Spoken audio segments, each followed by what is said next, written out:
kita akan memuji Tuhan sebelum memulai ibadah. Kita akan puji Tuhan lagunya apa yang tidak pernah dilihat mata, yang tidak pernah didengar telinga, Tuhan sediakan buat kita semua.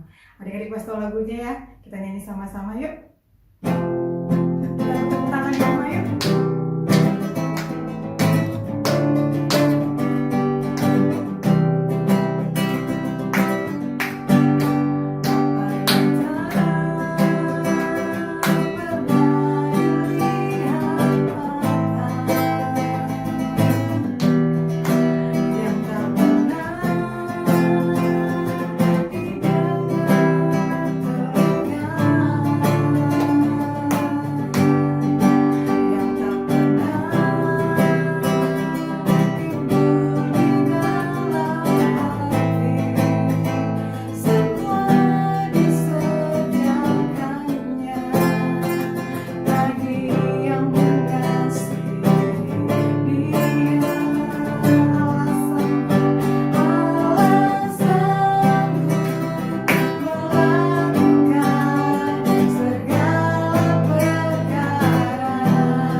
Pimpin setiap kami boleh beribadah kembali, itu semua karena kebaikan Tuhan.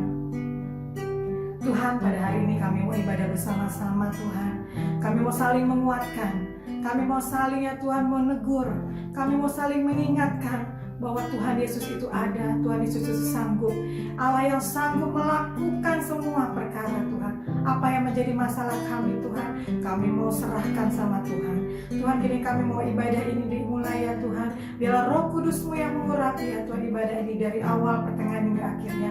Biarlah damai sejahtera dan sukacita Allah melingkupi kami semua ya Tuhan. Terima kasih Tuhan Yesus, di dalam nama Tuhan Yesus kami mulai ibadah ini. Haleluya. Amin.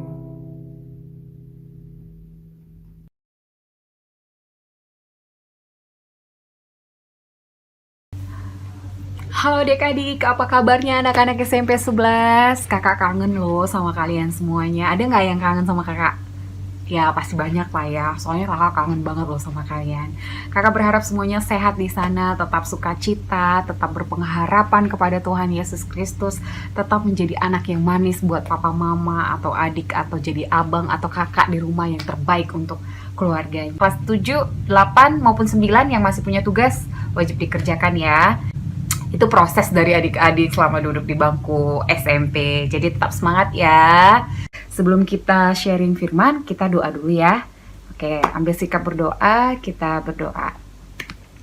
Terima kasih Tuhan buat semua kebaikan Tuhan atas hidup kami, atas keluarga besar kami, atas segala sesuatu dalam kehidupan kami ya Bapak. Kami percaya Tuhan baik, Tuhan melindungi, dan Tuhan Maha Tahu. Tuhan, terkhusus di hari ini, di siang hari ini, terima kasih kalau kami bisa sharing bersama Kak Novita. Berkati kami semuanya Tuhan, ini hati dan pikiran kami.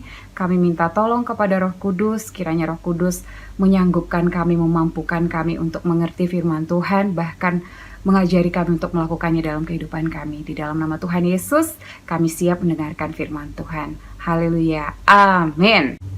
Siang ini kakak mau sharing, temanya itu tentang perlindungan Tuhan yang sempurna. Nah, kakak ambil dari Mazmur 23 ayat 4. Kita baca bareng-bareng ya.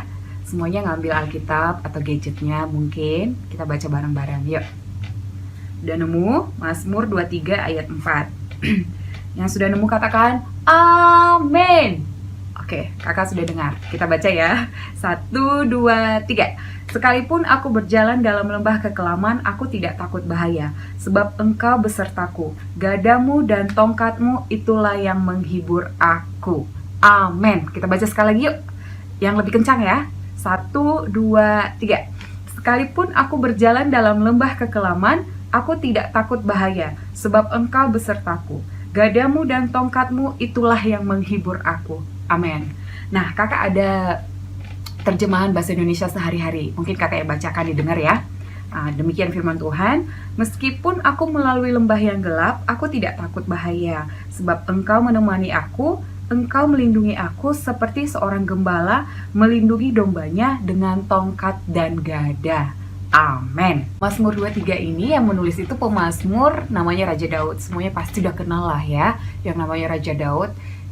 Yang paling adik-adik tahu tentang Raja Daud apa? Coba diingat-ingat, kakak kasih waktu 3 detik. Ya, yang paling terkenal itu adalah Raja Daud pada cerita mengalahkan Goliat. Ya, itu Raja Daud. Yang lain ada yang tahu tentang Raja Daud? Nah, dia adalah raja setelah Raja Raja Saul. Yang ketiga, oke, kakak dengar, salah satu yang berkenan di hati Tuhan. Yang keempat, ada yang tahu? Orang tua Raja Salomo. Iya benar, dia adalah bapak dari Raja Salomo. Raja Salomo itu raja ketiga di Israel. Yang kelima ada? Daud itu adalah gembala domba juga dulu sebelum diurapi jadi raja yang kedua atas Israel. Dia dulu dipercayakan papa mamanya untuk menjadi gembala atas peternakan papa mamanya. Di sini Raja Daud itu mendeskripsikan atau menggambarkan atau mengibaratkan Tuhan yang begitu baik atas hidupnya, yang memberi perlindungan yang sempurna atas hidupnya itu seperti gembala kepada kawanan dombanya. Di sini Daud menjelaskan bahwa kalau seorang gembala melindungi kawanan dombanya itu pasti menggunakan 2 alat, yaitu tongkat dan gada. Nah, kakak mau jelaskan nih tentang tongkat dan gada. Mungkin kalau tongkat semuanya udah pada sering dengar atau bahkan udah lihat wujud aslinya, tapi kakak jelaskan ya, dan juga gada. Kalau tongkat itu biasanya kan dia punya pangkal itu melengkung kayak payung. Nah, dia tuh panjang, terus di ujungnya itu bulat dan kasar. Nah, itu mempunyai dua fungsi yang berbeda loh, Dek. Pada tahu nggak sih? Kakak jelaskan ya. Kalau tongkat pada lengkungannya itu biasanya digunakan oleh gembala untuk mengangkat atau menarik kawanan dombanya ketika jatuh ke lubangan. Dia akan mengkait kakinya, dia akan mengkait kepalanya atau badannya atau apapun bagian dari tubuhnya supaya itu domba kembali ke daratan atau ke tempat yang lebih baik. Kalau yang di ujung yang bulat dan kasar itu fungsinya untuk mengarahkan kawanan dombanya sesuai dengan arahan yang diinginkan oleh gembalanya. Mungkin nih ya contoh, dombanya lari nih melenceng ke kiri atau melenceng ke kanan, terus itu gembala langsung ambil tuh ujung tongkat langsung ke badannya nih, puk puk puk kiri lu salah, atau puk puk puk lu ke kanan salah gitu. Jadi nanti dengan dipukulkan badannya atau menunjukkan arah, nanti si domba ikut dengan arah tujuan yang gembala inginkan. Itu fungsi dari tongkat. Nah sekarang kalau gada pernah lihat atau pernah dengar nggak sih? Oke, kakak jelaskan ya. Kalau gada itu, kakak carinya di internet sih.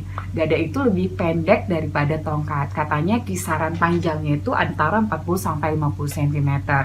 Nah, kebalikan dari tongkat tuh. Kalau tongkat tadi kan di pangkal agak gede, melengkung, di ujung itu bulat kasar. Nah, kalau dia gada, malah di pangkal itu lebih kecil, dan di ujung itu lebih gede. Kalau di literatur internet sih katanya itu seperti pemukul bisbol. Nah, bisa bayangkan ya pemukul bisbol gimana. Nah, untuk fungsinya sendiri itu beda dengan tongkat. Nah, tadi tongkat kan untuk menjaga tuh, untuk menyentuh atau untuk menyentuh langsung tuh kawanan domba. Kalau di gada fungsinya beda. Gada itu dipegang oleh gembala, fungsinya untuk mengusir pemangsa. Jadi contoh ketika mereka keluar, banyak pemangsa tuh, harimau lah, serigala lah, buaya mungkin. Nah itu si gembala menggunakan gada untuk mengusir itu pemangsa. Jadi cara pemakaiannya gini nih, pangkal dipegang, terus diputer-puter, terus dilemparkan gitu. Jadi nanti si pemangsa tahu nih, atau si gembala melempar ke pemangsa, tujuannya bilang gini, gua ada di sini loh, gembalanya sembarangan lu mau makan kawanan domba gua. Nah itu, jadi itu perbedaan antara tongkat dan gada. Udah tahu ya perbedaan antara gada dengan tongkat maupun fungsinya atau bentuknya. Nah di sini Daud menjelaskan bahwa seorang gembala ketika membawa kawanan dombanya keluar dari kandang, dia akan membawa dua alat itu sekaligus tanpa memilih, dua-duanya langsung dibawa untuk tujuan memastikan bahwa kawanan dombanya ketika kembali lagi ke kandang akan sama kondisinya seperti kondisi semula keluar dari kandang. Demikian juga dengan kita adik-adik. Di sini Daud menjelaskan bahwa Tuhan itu seperti gembala domba tadi, yang selalu punya alat untuk melindungi kawan dombanya, yang selalu mengarahkan kawanan dombanya. Demikian Tuhan dengan kita. Tuhan itu selalu punya banyak cara yang tidak terpikirkan oleh kita untuk menolong atau untuk mengawasi hidup kita. Nah, tadi kan kakak sudah jelaskan nih tentang gembala dengan alat dia untuk melindungi domba-dombanya. Sekarang kakak menjelaskan tentang dombanya. Domba itu 100% mempercayakan hidupnya kepada gembalanya. Kenapa demikian? Karena ketika dia tidak ada di jalur atau arah dari gembalanya atau keluar dari kawanan dombanya, maka hanya satu hal yang akan terjadi. Dia akan dimakan oleh pemangsanya. Demikian juga hidup kita. Daud menggambarkan demikian. Kalau kita di luar gembala kita atau di luar Tuhan Yesus, yang ada itu kita akan dimakan oleh pemangsa. Mungkin adik-adik bisa berpikir nih saat ini. Yuk kita pikirkan sama-sama, kira-kira di zaman sekarang itu pemangsaku apa ya? Gitu. Nah, kalau kakak sendiri, pemangsa kakak mungkin sekarang ada suatu kegiatan yang tidak produktif menurut kakak, itu main game. Kakak bisa itu main game itu sampai 5 jam, itu tidak ada space-nya. Jadi 5 jam main game. Udah kakak kurangin sih 1 minggu yang lalu, sudah sekarang itu palingnya 20 menitan lah atau 30 menitan per hari.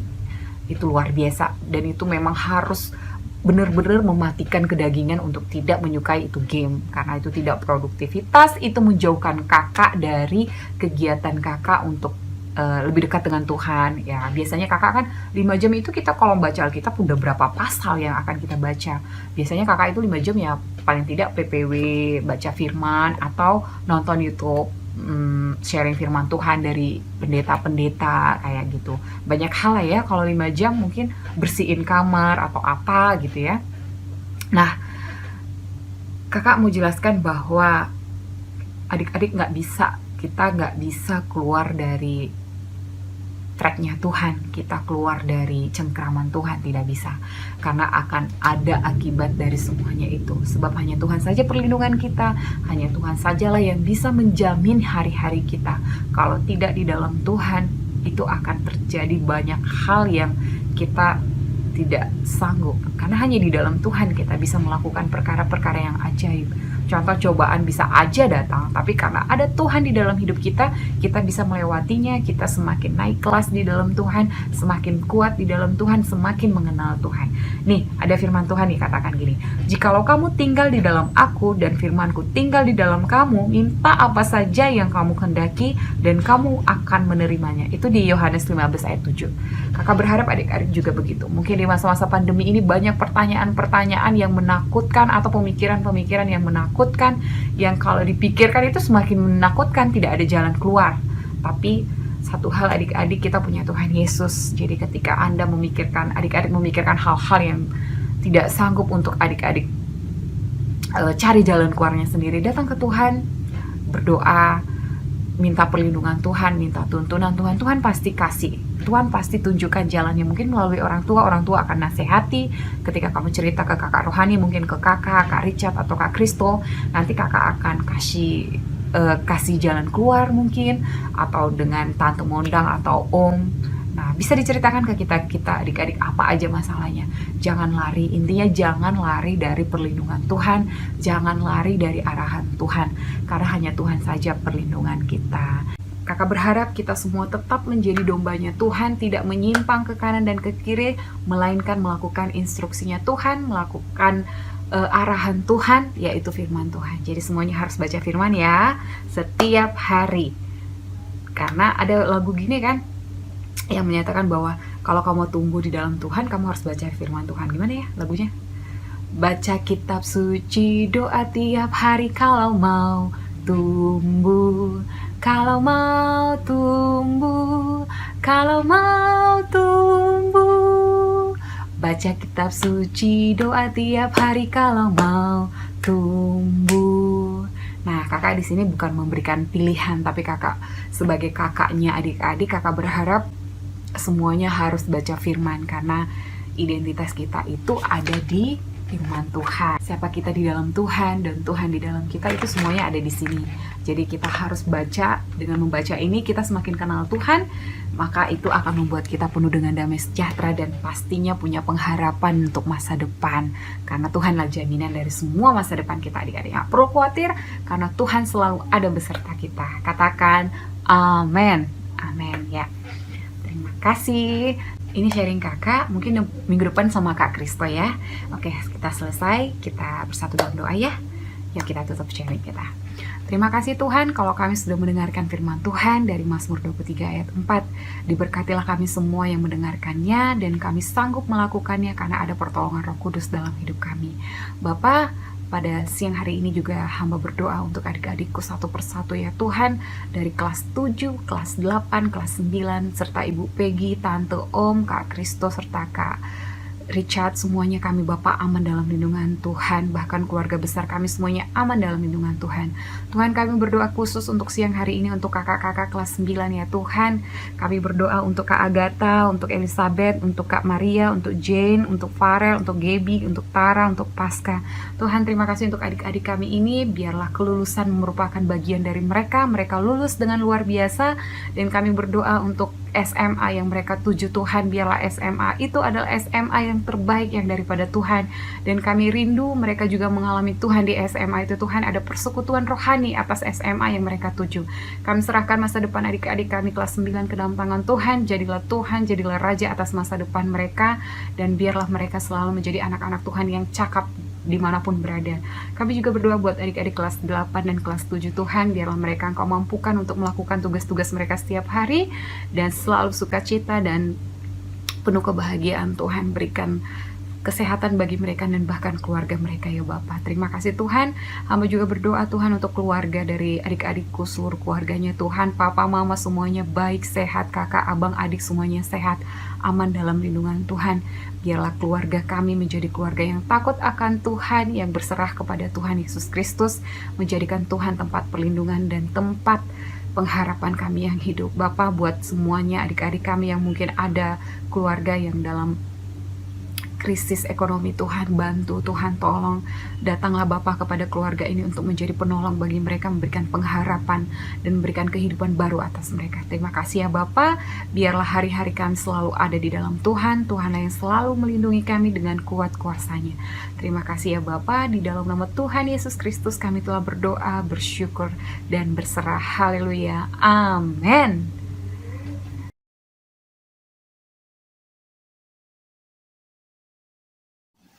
Shalom adik-adik, gimana? Tadi sudah selesai menyaksikan firman Tuhan yang disampaikan oleh Kak Novita.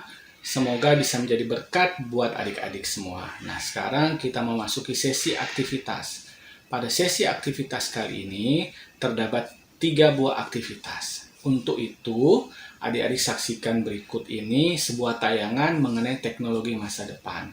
Sehingga adik-adik punya gambaran seperti apa nanti kemajuan teknologi saat adik-adik sudah dewasa nanti. Nah, setelah adik-adik saksikan tayangan tersebut dan selesai mengikuti seluruh rangkaian ibadah online pada hari ini, maka pada bagian description dari YouTube channel ini terdapat 3 buah aktivitas. Aktivitas yang pertama adalah movie review. Jadi adik-adik klik link tentang movie review tersebut dan silakan memberikan review atau tanggapan dan ulasannya. Nah, untuk link yang kedua atau tugas kedua adalah mengenai Bible Quiz. Jadi adik-adik silakan klik link mengenai Bible Quiz tersebut. Dan untuk tugas yang ketiga adalah sebuah permainan dengan judul Sliding Puzzle. Jadi adik-adik tinggal klik juga link dari Sliding Puzzle tersebut dan silakan bermain. Oke? Jadi ada 3 buah aktivitas pada sesi ibadah online kali ini. Dan selamat mengikuti. Selamat bermain. Tuhan Yesus memberkati. Amin. Benaderen die randsteun jou bakkie zondesker. Uw aandag alsjeblieft. Welcome to Johannesburg International Airport. Please approach the road to create your pickup zone.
selesai hari ini ibadah online-nya. Gimana hari ini? Semuanya bersuka cita? Amin. Nah, kita akan akhiri ibadah ini. Kita akan tutup dengan satu pujian lagu. Oh, tiada yang mustahil bagi Tuhan, karena ada Roh Allah yang diam di antara kita semua. Mari kita nyanyikan lagu ini sama-sama. Kita renungkan lagu ini sama-sama, betapa baiknya Tuhan. Maka dari itu adik-adik kita jangan takut. Kita nyanyikan lagu ini yuk sama-sama yuk. Roh Kudus hadir di sini, mengalir di bait suci. Perkara ajaib pun terjadi, kuasa mukjizat nyata, karena Roh Allah sedang bekerja. Tiada yang mustahil dan tiada yang sukar bila Roh Allah turut bekerja. Tiada yang mustahil bagi orang percaya, karena Roh Allah turut bekerja di antara kita. Sekali lagi kita katakan lagu ini sama-sama. Roh Kudus hadir di sini. Roh Kudus hadir di sini, mengalir di bait suci. Perkara ajaib pun terjadi, kuasa mukjizat nyata, karena Roh Allah sedang bekerja. Tiada yang mustahil dan tiada yang sukar bila Roh Allah turut bekerja. Tiada yang mustahil bagi orang percaya, karena Roh Allah turut bekerja di antara kita. Tiada yang mustahil dan tiada yang sukar bila Roh Allah turut bekerja. Tiada yang mustahil bagi orang percaya, karena Roh Allah turut bekerja di antara kita. Karena Roh Allah turut bekerja, karena Roh Allah turut bekerja di antara kita. Mari kita berdoa. Tutup matamu. Apa yang menjadi masalahmu, katakan sama Tuhan Yesus. Dan Tuhan Yesus hanya berkata sama kamu, kamu jangan takut, kamu jangan khawatir, sebab aku berserta denganmu. Pada saat ini mari kita berdoa. Tante kasih waktu 1 menit untuk kalian berdoa masing-masing di rumah. Apa yang menjadi masalahmu, apa yang menjadi kerinduanmu, apa yang menjadi keinginanmu, biar kalian nyatakan itu semua di dalam doa kalian. Thank you Jesus, terima kasih Tuhan. Biar Engkau yang mendengar setiap doa adik-adik dimanapun mereka berada Tuhan. Engkau tahu permasalahan mereka, Engkau yang tahu pergumulan mereka ya Tuhan. Engkau tahu isi hati mereka Tuhan. Dan Engkau juga yang mengetahui keadaan rumah mereka ya Tuhan, keadaan keluarga mereka ya Tuhan. Bapa yang baik, biar Engkau tolong setiap kami ya Tuhan. Setiap kami ya Tuhan yang ada dalam masalah, Engkau berikan jalan keluar. Ataupun jika ada di antara kami yang sedang sakit Tuhan, tolong kami ya Bapa. Tolong adik-adikku ini ya Tuhan. Biar Engkau sembuhkan mereka ya Tuhan di dalam nama Tuhan Yesus. Oleh bilur-bilur Tuhan Yesus mereka sudah disembuhkan. Ataukah mereka ya Tuhan sedang dalam kegelisahan, Engkau yang berikan damai sejahtera atas mereka. atau mereka sedang dalam ketakutan ya Tuhan, Kau juga berikan ketenangan atas mereka. Atau bagi mereka ya Tuhan dalam kesedihan Tuhan, biar Kau berikan sukacita atas mereka. Terima kasih ya Tuhan. Jagai setiap adik-adik ya Tuhan dimanapun mereka berada. Tutup bungkus mereka dengan kuasa dari Yesus. Jauhkan mereka dari segala virus corona. Jauhkan mereka dari segala sakit penyakit. Jauhkanlah mereka dari segala kesengsaraan. Biarlah Tuhan Yesus yang senantiasa beserta dengan setiap adik-adik. Kami juga berdoa untuk setiap sekolah-sekolah kami ya Tuhan. Engkau berkati sekolah kami ya Tuhan. Engkau berkati juga negara kami Indonesia. Engkau berkati kota kami Jakarta ya Tuhan. Agar kami semua dipulihkan. Agar Indonesia dipulihkan ya Tuhan. Sehingga kami boleh bersekolah kembali bersama-sama Tuhan. Terima kasih Tuhan atas ibadah hari ini. Kami mengucap syukur, kami berterima kasih Tuhan. Di dalam nama Tuhan Yesus, kami berdoa dan mengucap syukur. Sama-sama katakan, amin. Sampai ketemu di ibadah online berikutnya. God bless you.